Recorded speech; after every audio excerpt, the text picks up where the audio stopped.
All right, we are live with Feedback Friday. Your hosts, Robert Smith and myself. Robert, how are you doing on this wonderful Friday? Oh, I'm doing great. I love a good Friday. Good. Friday may be one of my favorite days of the week, so I don't think I'm alone in that. In that, Yeah, I agree with that. yeah.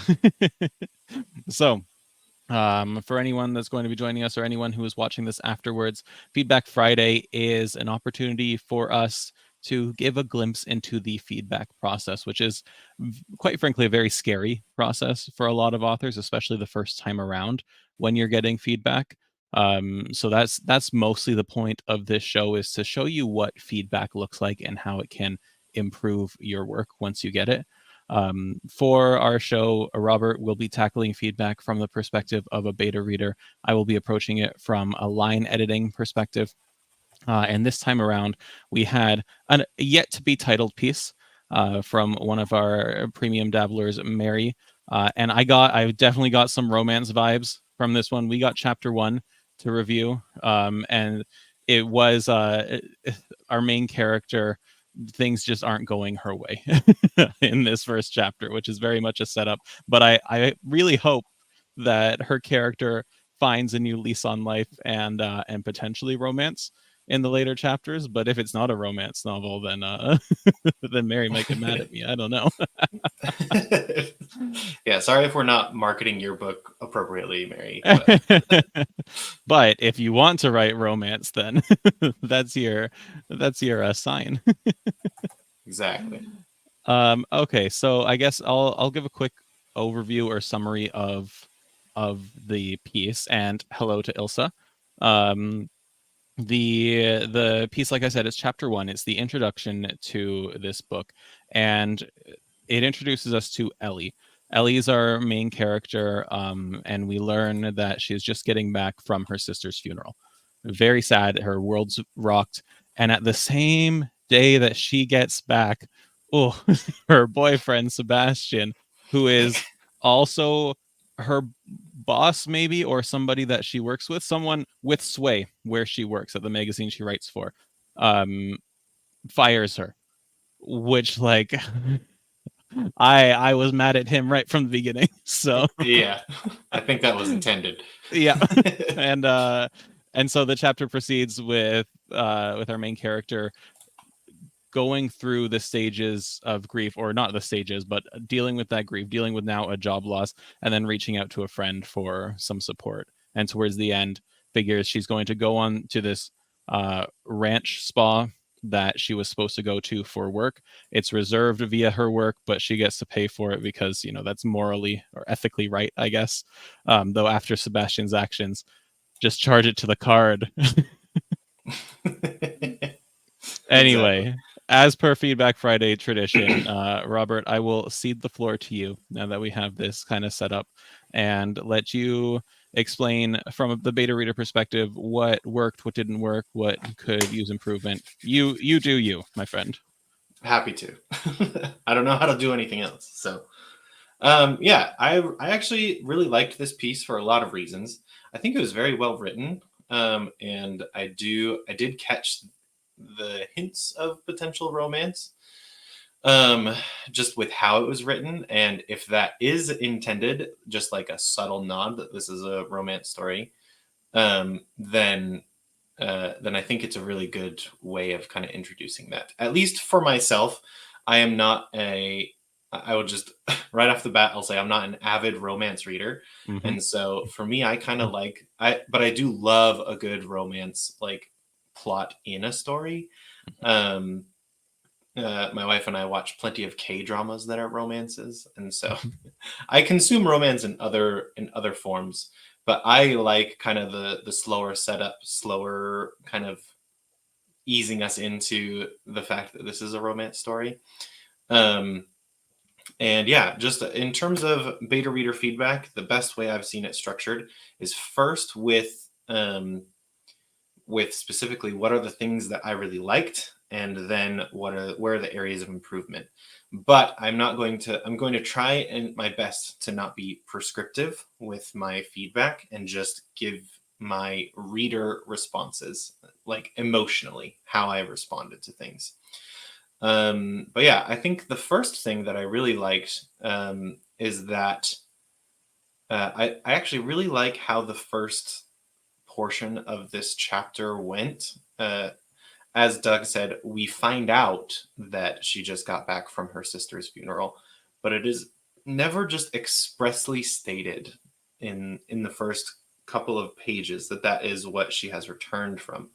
But there are some really good details that she is in mourning, such as this line. So this is just like talking about her laundry, and that there was a skirt and a blouse, both black, that had to be washed separately in the washer. Just mentioning that on her trip, she had a fully black outfit. Um, or another great line that I really liked was she was just trying, she had just gotten home and she was just trying to unpack, do laundry, normal things. And it doesn't translate here, but normal is italicized, which I think was a really good effect, at least for me. Just that feeling of like trying to be normal in a moment of grief, I think was really, really good. And I just liked the subtle approach. I liked that rather than just saying, because you like Mary could have opened this chapter and just said her sister was dead, and then gone into all this stuff. But instead, the very first line that we get is just she walked into her apartment and dropped her bags in the middle of the entryway. And so we're like kind of in the middle of this moment, but there isn't any just like express like hugely overt grief that's happening. It's just like, I don't know, when I've lost a loved one after like traveling to a funeral, this does feel kind of true to life in my experience. Of you get home and you just kind of, you're home and you're back in your normal environment and you're just trying your hardest to like be normal, even though the grief is still there and it's still so heavy. So I just want to commend Mary that this is a hard thing to commit to the page, and I think that it was done very, very well, for the most part. I do have a little bit of feedback on where I think in my experience, where I think this could be strengthened even more. But I am giving this like a solid B plus grade on that.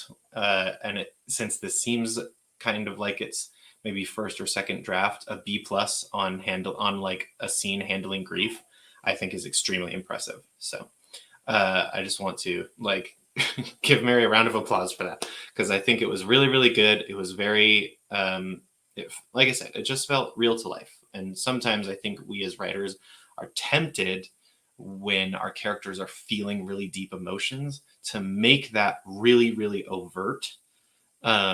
Just like raising our hands to the sky and crying out. And that there are moments where that's appropriate in a story.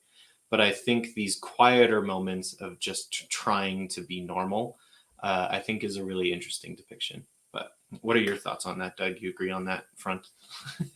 I do. I don't. We don't have to be super structured, so I'm going to provide my thoughts on the first little bit of the story as well, Okay. because I'm personally just coming off of hosting the Show Don't Tell workshop for Dabble Premium, right? Right. And so the introduction to this story was very good. When I think it works so well when you look back and frame it from a grief point of view, like you've been Yes. saying. I But have when my similar I have similar feedback, but yes. okay, Yeah. because when you're first reading through it, Hmm. and Robert, do you mind if I just read a couple sentences from that introductory paragraph? Oh, please do. Please do. Okay, so I'll start from right from the top. It's Ellie Brennan walked into her apartment in the West Kendall suburb of Miami-Dade County and dropped her bags in the middle of the entryway. Sighing, she looked around the dark and quiet one bedroom and noticed the flowers she'd left on the peninsula that separated the grand room from the kitchen, water gone and flowers wilted and dried. I really like the water gone and flowers wilted and dried, for the record. Hmm. But then she moved to them, grabbed the vase, pulled the flowers out as she rounded the peninsula and threw them into the garbage can under the sink, not paying attention to the several leaves and petals that littered the kitchen floor behind her and those that missed the can entirely, as she also placed the vase in the sink. She closed the cabinet after pushing the can back under the sink and turned away, leaving fallen foliage on the floor. There are some really good details there, especially the symbolism of the flower, right? The dead flower, the fallen petals and Mm-hmm. leaves and all that. But every single sentence in that first paragraph and the one that followed, except for one, starts with Ellie or she. Mm-hmm. And that tends to get a little bit repetitive and a little bit, to use the term you just used for your own actions here, prescriptive. Mm-hmm.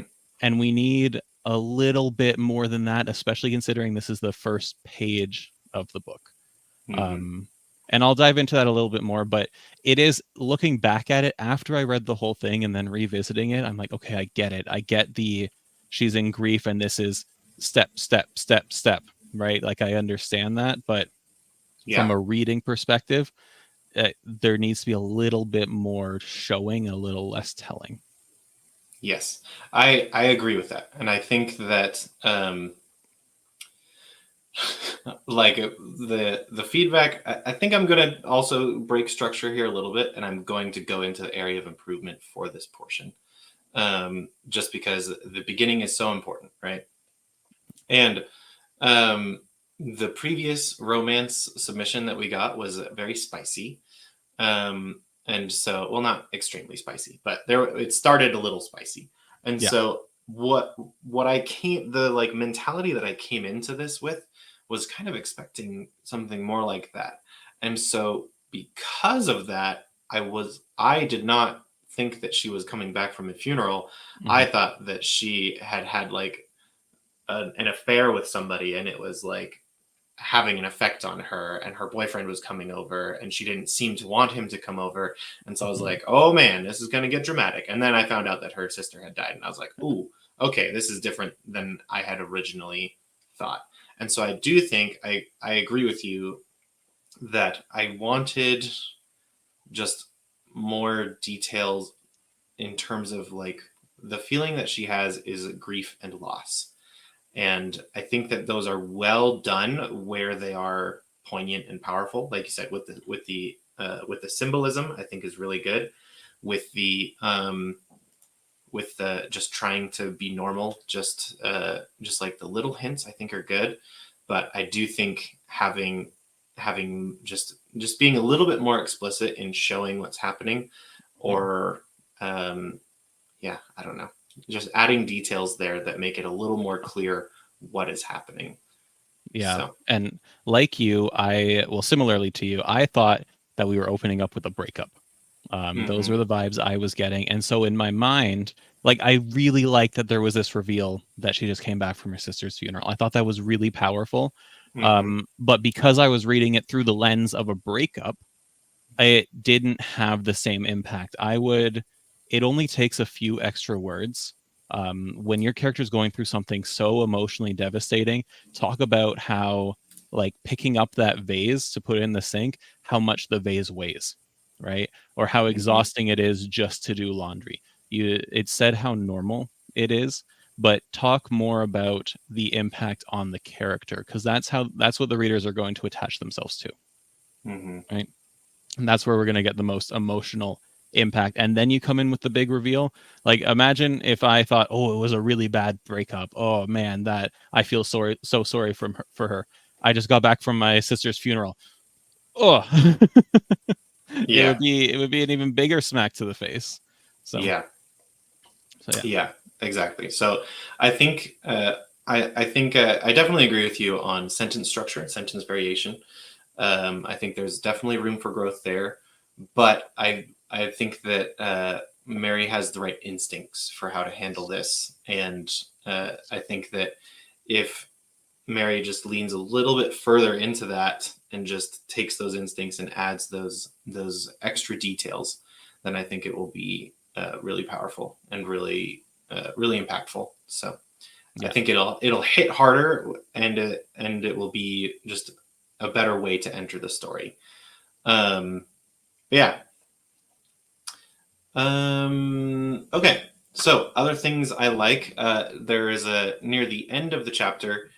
The main character Ellie meets up with her friend Lynn, and I really I like loved their Lynn. yeah, I really like their relationship. Lynn's a great character. Um, Lynn is she's a little rambunctious, but she's just a really good friend, and she really cares about Ellie. And so basically, she goes over to Lynn's house, and then they're like, "Let's go out and let's do something." Because Lynn is usually the life of the party, but there are even notes where it's like she's usually the life of the party, but she's currently trying to be the kind, Mhm. supportive friend that she thinks that Ellie needs. And that, like, those details are just really good in setting up this friendship. And it's always tricky in a first chapter to like grab your readers and get them invested in your characters. But I think that that was really well done with Lynn. And just as a little example, we have this little portion here, um, where they were talking about like a rage room, I think. Yeah. If you don't know what a rage room is, it's a place where you can pay money to go and just smash stuff. And then they had a discussion about where Ellie is clearly upset with her boyfriend for firing her. And then Lynn is like, and says, basically, we need to print out a picture of Sebastian's face so that way I can Mhm. smash his face. And then Lynn's like, yeah, we should print out one for my husband too. And she's like, what did he do this time? And she's like, oh, he hasn't done anything, but just in case. And just like little moments like that are really great. And then at the end, this is the line: Ellie laughed and put her arm around the other woman's trim waist. You're so awful. And then Lynn tilted her head to touch Ellie's. Yeah, I love you too. Just like those, that feels like a very authentic friendship, a very authentic relationship. And I think it really is good in kind of setting up the rest of the story, because we kind of get this moment of mourning and loss and losing her job, and everything sucks. And so where would she go? She'd clearly go to her best friend. Yeah. And so it all felt very natural, in that relationship. And then uh, Lynn is kind of the proactive one at the end of the chapter, and nudges Ellie to go on this trip, which definitely feels like that's the setup for the rest of the story, which is good. But I think it also plays well. They talk. There's a lot of talk about making your characters proactive and making sure that the decisions that they make are their own.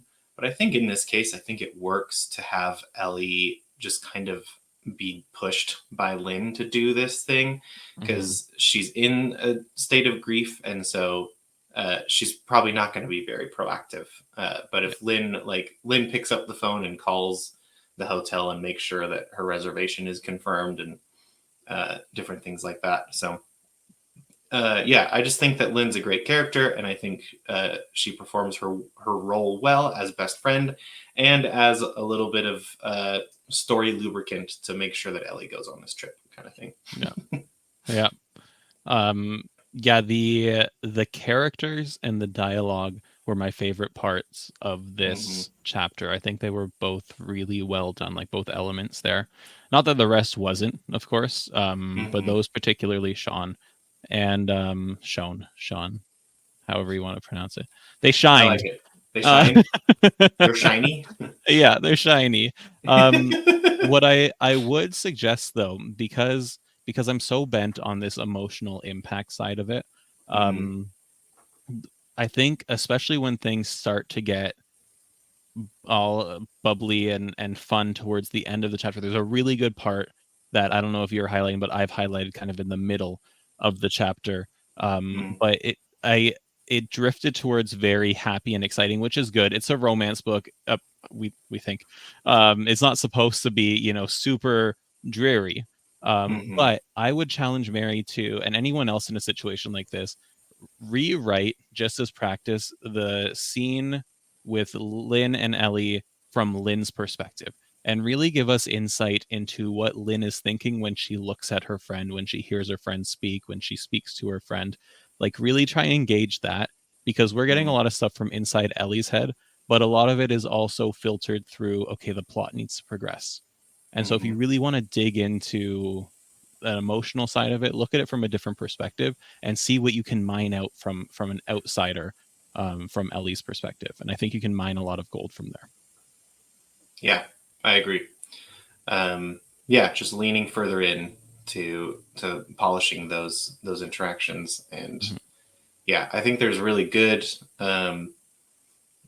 moments where we catch that like Lynn is definitely pretending to be happier than she is in the moment, right? Where I can't remember. You've probably got that line highlighted, but where it says that Ellie catches Lynn's face looking at her, and catches like just the moment before she can put the happy mask up again, and Yeah. is like has the glance of concern towards her friend. So I don't have that one highlighted, but I might be able to grab it while you're. okay, I'll just keep talking Yeah, then. just stall for me, Robert. Yeah. um, but yeah, yeah, just another example of things that I really liked. There was this moment talking about the newscasters on the news. Um, uh, when they weren't reporting bad news, it was like being in a room full of family, and then swallowed a lump in her throat. Like this is good. I think that it could be great if we like advance on things like this. But yeah, I think with that, yeah, as far as the story goes, I think that I'm excited for the next portion. I think that this chapter did its job, at least for me, on getting things started. I do my only note of like not necessarily prescription, but these are just my reader expectations. Is I would be very disappointed if in chapter 2 if Ellie just seems fine, and I don't Mm, think that that is the case. But if in chapter 2 Ellie's like suddenly, you know, she's going on this big road trip and she just seems okay, uh, that would feel very inauthentic to me compared to kind of some of the authentic feelings that we had portrayed in this first chapter. So, yeah. just in terms of reader expectations, I would definitely just want Ellie to continue in that grief stage, and to continue to have those challenges of just just going through grief. And Mm, so, because like you said, the chapter kind of ended happy, bubbly, going on an adventure.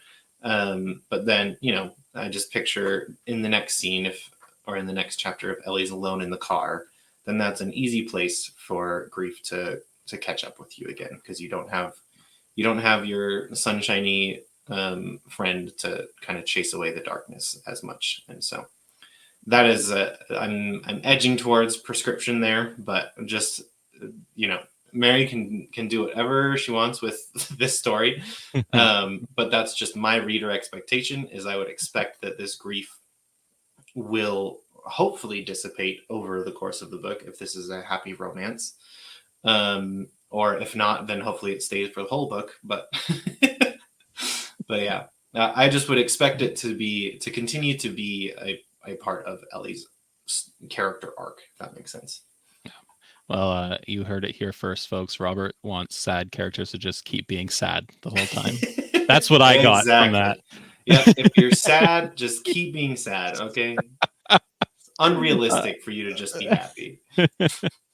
I from a line editing perspective, I can be a little more prescriptive, and that's kind of the onus I take on in this role. And I don't have it in my little deck that I had set up after this, but the end of the chapter, since you just mentioned it, um, it talks about them ordering another drink. Ellie says, "Where's our waitress? If we're going to plan this right, I'm going to need a drink I can actually drink," referring to the drink she doesn't like, she already has.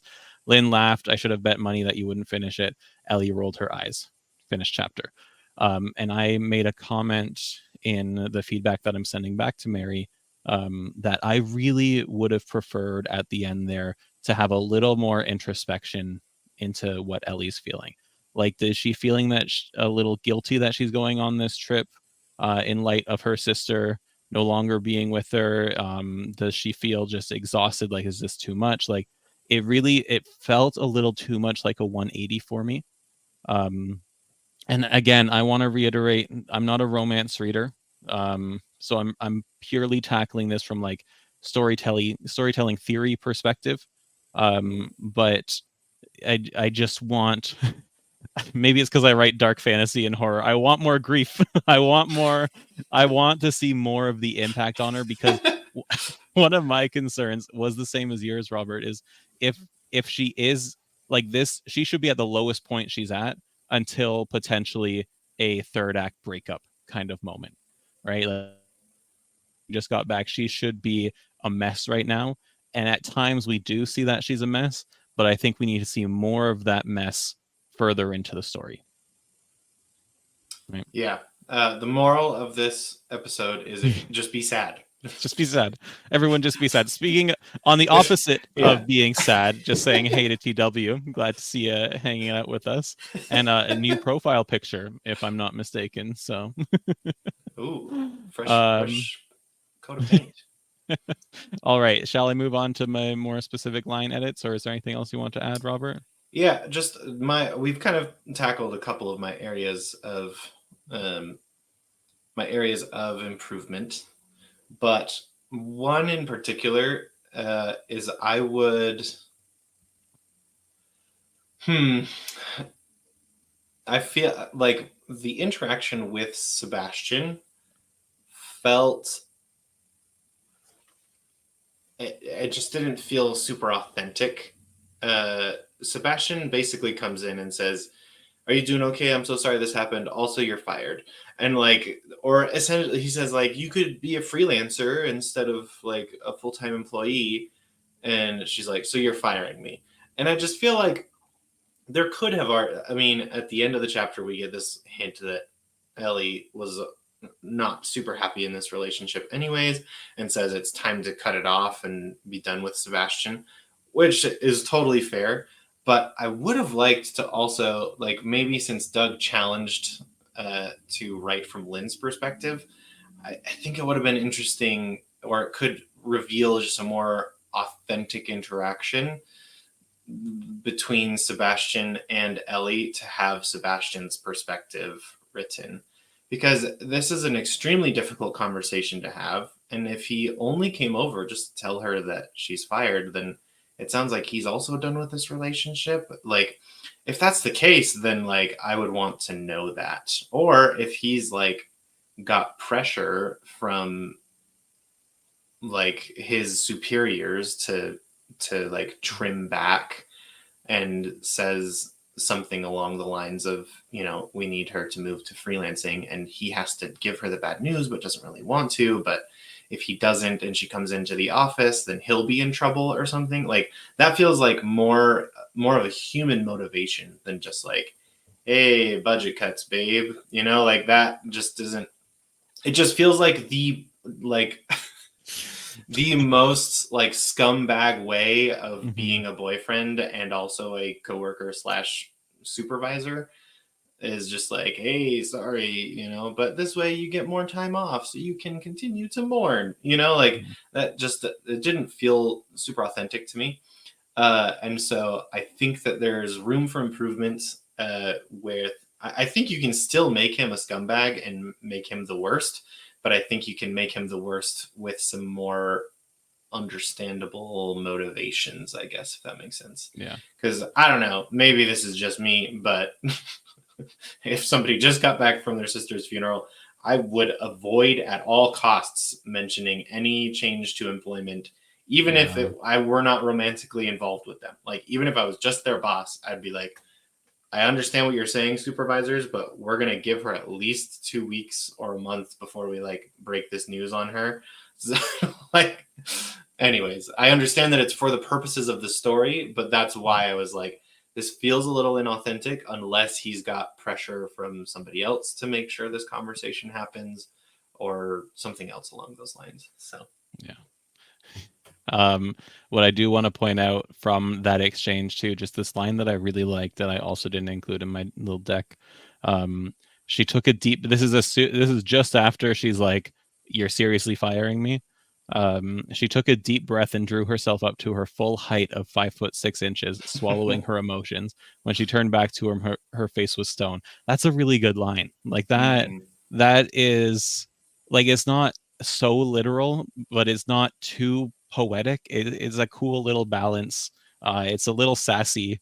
I liked it. So Yeah. Mhm. No, there were definitely parts of that interaction that I liked. I liked the Yeah. fact that she said, "Just get out. Like you've come to tell me what you wanted to tell me." Hmm. But I would have liked maybe something like something more from Sebastian in his Hmm. response, where because he just says um, like yeah, sorry, Like you what does can't he be that say? bad of a person. There Yeah, needs to be exactly. almost some empathy in there. Yeah, exactly. Of Yeah. just just saying like I'm really sorry about this. Like Mm-hmm. you know, like things have been bad at work and this decision came down the pipeline. It wasn't my choice. And then she can say, I don't want to hear it and get out. And Yeah. he can be giving a sincere apology while also delivering this bad news. But he just kind of says, like, no, but this is good for you, like kind of Hmm. gaslights her. And Yeah. like it just feels like so scummy that it felt like to the point of ridiculous for me. Like it might just be my tastes on that specifically. That's why I'm the beta reader feedback is because like Mary can totally listen to all of this and just say that I don't care what Robert thinks. I'm going to write the story that I want to write, and that Hmm. I would 100% encourage Mary to do that because just one beta reader and their response, especially as a beta reader who is not constantly consuming the genre that this is written in, Yeah. should always be taken with a grain of salt. But specifically for his response of like, it's not a firing, like you'll still get paid. Like I think at the end when he sees that she's really upset, I just would have liked a little bit more of like a deeper apology of like I know this is the worst or something like that. And then have more of that sassy drama of like just get out. Like I don't want to hear another word. Just get out of my house. We'll talk later or whatever. I do like that. So I think it even could have been um, keep Sebastian being the same awful human being he is, but throw in a little internal monologue from Ellie saying something like, he's always been a little selfish, but this was a new low. Or something along those lines, mm-hmm. right? Give us a little Yeah, introspection to show what he's been like before. Or in that yeah, case, it is more telling us, but that's fine because that goes such a long way in explaining his motivation, his actions in that scene. yeah. And if there are like if there are layoffs or people being fired in a company, usually the employees will know have more Mhm. context to what might have happened. And so she might even, like you said, have that internal dialogue with herself of like, I should have known he would have thrown me under the bus or something to save his own skin or something like that. Yeah. So that you can totally stick with the same like scumbag Sebastian and then just sell it more with the fact that Ellie is aware of this, of kind of what happened. Yeah. So, so yeah. Anyways, yeah, that was my area of improvement specifically on that. We've kind of gone over the other ones, so I will now turn the time over to Doug, the editor, to take it Alrighty. away. I I don't have a lot more to add than what we've discussed here. Um because we've broken structure today, Robert, and I think We it's have actually been better for it. we're structure Which is nice. breakers. We are structure breakers. We don't care about no rules, even if we made them. Those are the best rules to break. Yeah, the safest ones to break. Exactly. I just want to, Okay. before you dig into it, Yeah. TW says, loving Robert's vibe today. Thank you, TW. I love your vibe today. Alrighty. So Feedback Friday. Thank you to Mary for this submission.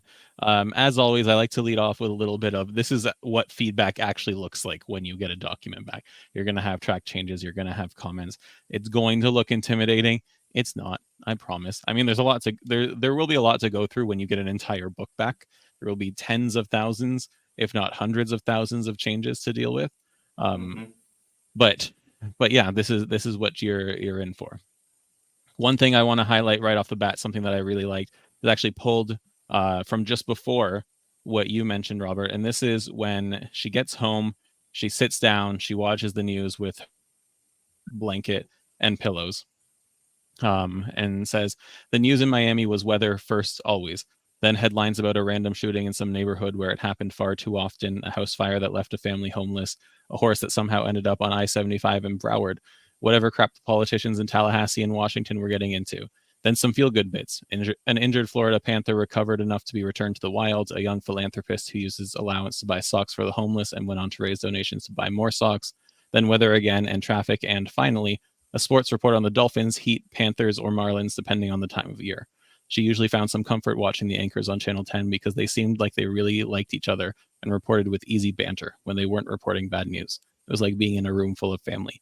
This, I mentioned at the start that there was a lot of she verb, Ellie verb to start out the story.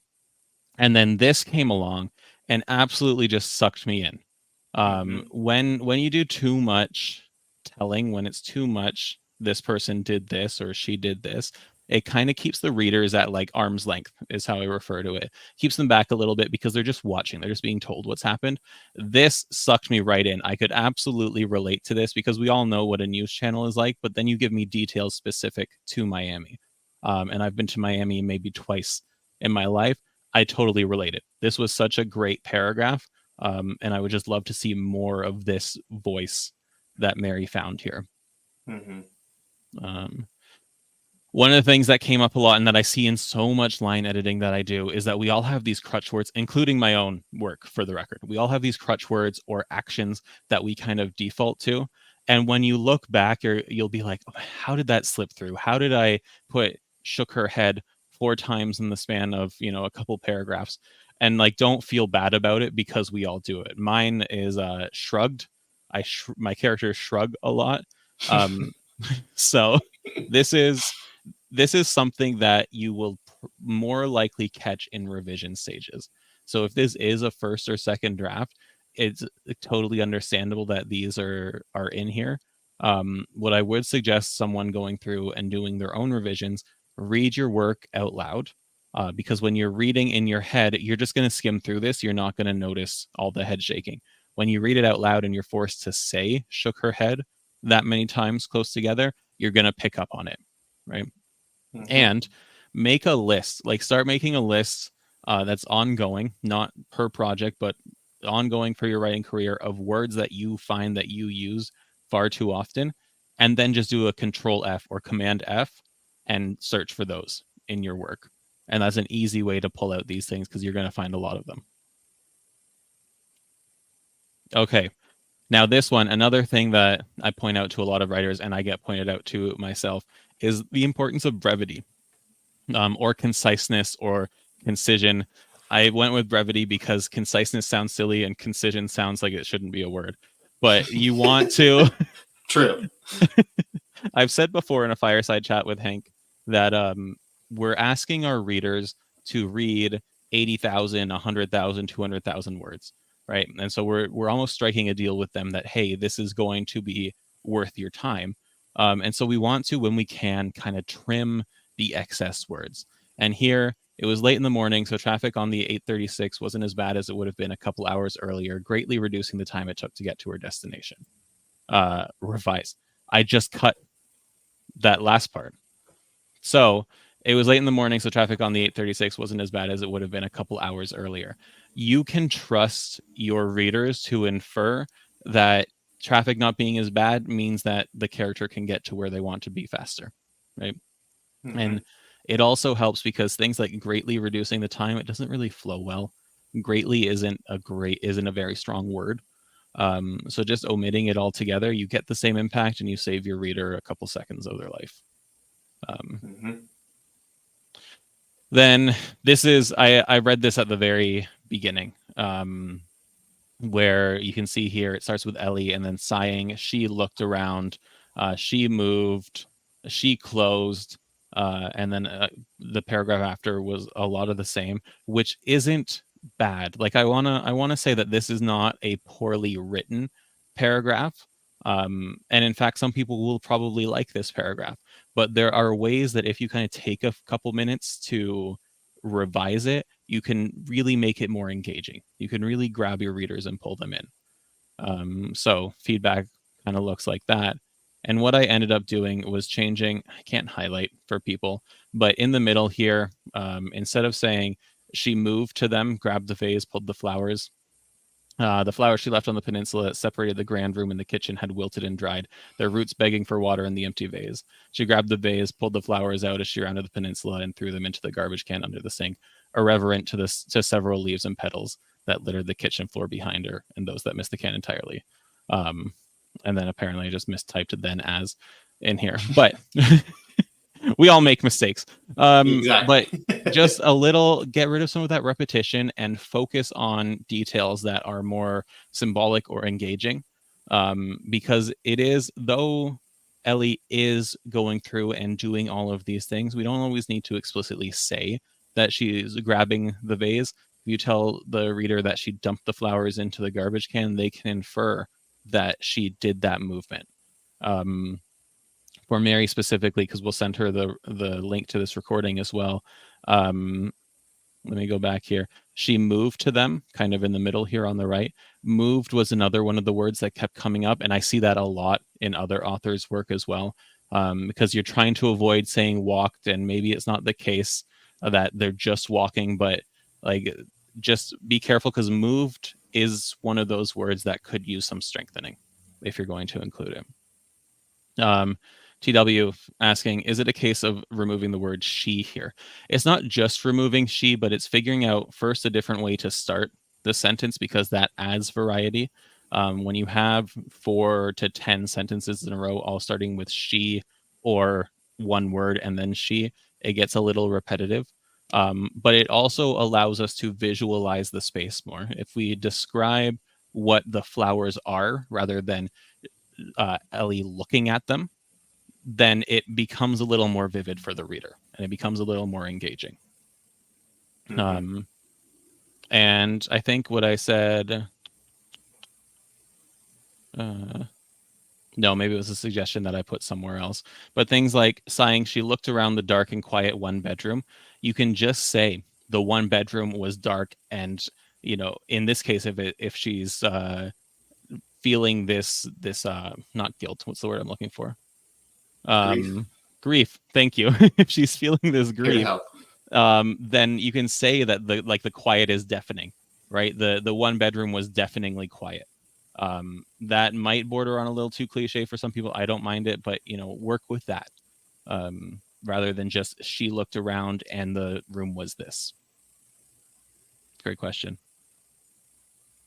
I can't not highlight this. And what I actually forgot to do was censor a naughty word. But I'll skip over it when I'm reading this. So this is just some dialogue when Ellie finally kind of broke down to Lynn, and this is like immediately after Lynn asked if she was okay, and Ellie goes, "Oh, what? I'm fine, Lynn. I'm okay. Of course I'm okay. What am I supposed to say? I'm a wreck? How do I say that when I'm alive? It's my sister who died. It's my brother-in-law who lost the love of his life. My niece who lost her mother. Of course I'm okay." She stopped and looked down at the cup in her hands. "I just lost the dearest friend I ever had, but I'm okay. I'll never be able to talk to her again, but I'm okay. How else can I be?" And then Lynn tries to interject with Ellie. And I won't read, necessarily the whole thing because I feel like I've read a lot today, but it is a very good piece of dialogue. Like you get so much emotion in this. And I think I keep saying, put more emotion into the first part of this chapter. I get that Ellie's trying to suppress the emotion now and it's all coming out here. So it is impactful, but it will not lose its impact if there's more emotion beforehand. But this is such a good piece of dialogue here. I was really, really impressed with this. Mm-hmm. Yeah, I feel like that it's very authentic when it's just a little. Your friend asks if you're okay, and that sets you off, or you hit your head on the refrigerator, or just like random little things that just set you off, and then suddenly you're exploding with emotion and rage, and then you kind of calm down and come down from that, and then kind of return to normalcy. But all of that is totally natural and really well done in this case. So well, and I think it's universal that everyone feels like they've been in a spot where they don't have somebody to talk to. or that they've had to put on a brave face, or that things have just gotten worse and worse and worse. And then it all just kind of leads up to some kind of explosion or breakdown. And so Mhm.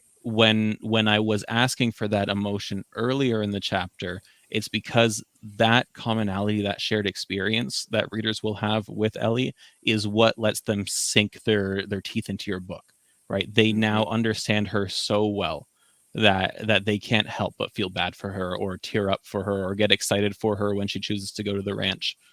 So the more emotion from something as great as this that we can layer in other places, just the stronger that connection is going to be.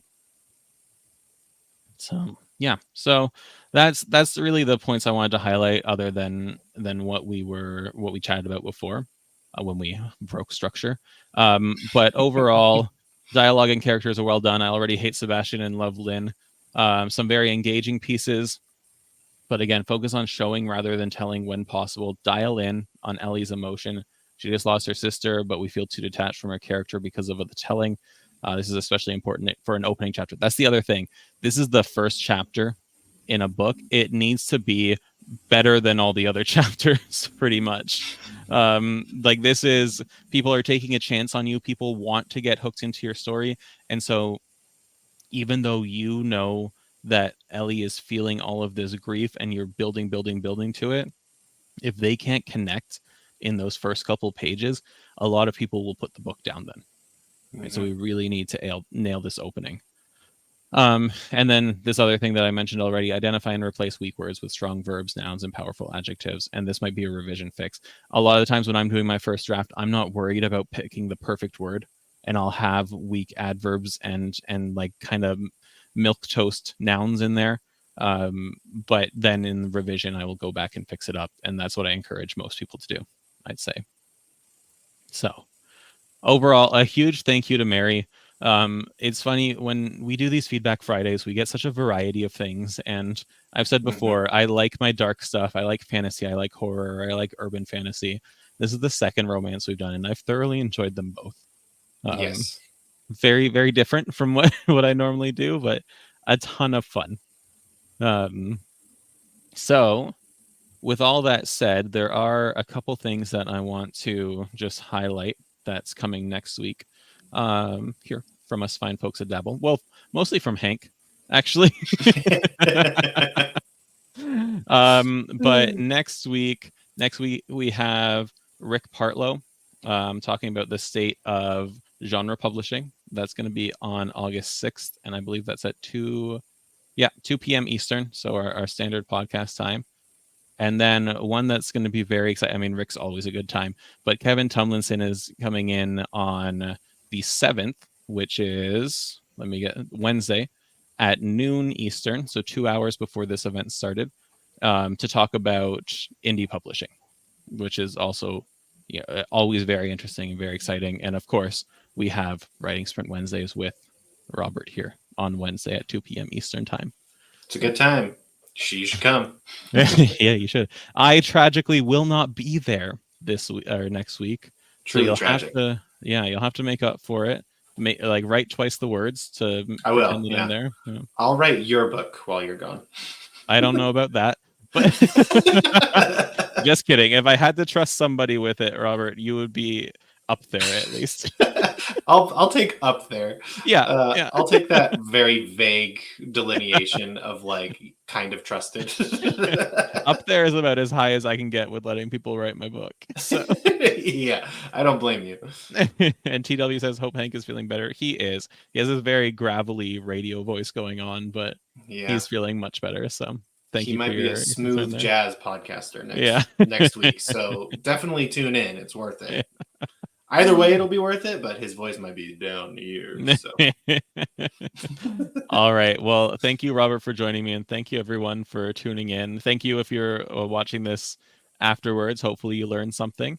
And it is Friday, so I hope everybody has a fantastic weekend, and we will see you next week.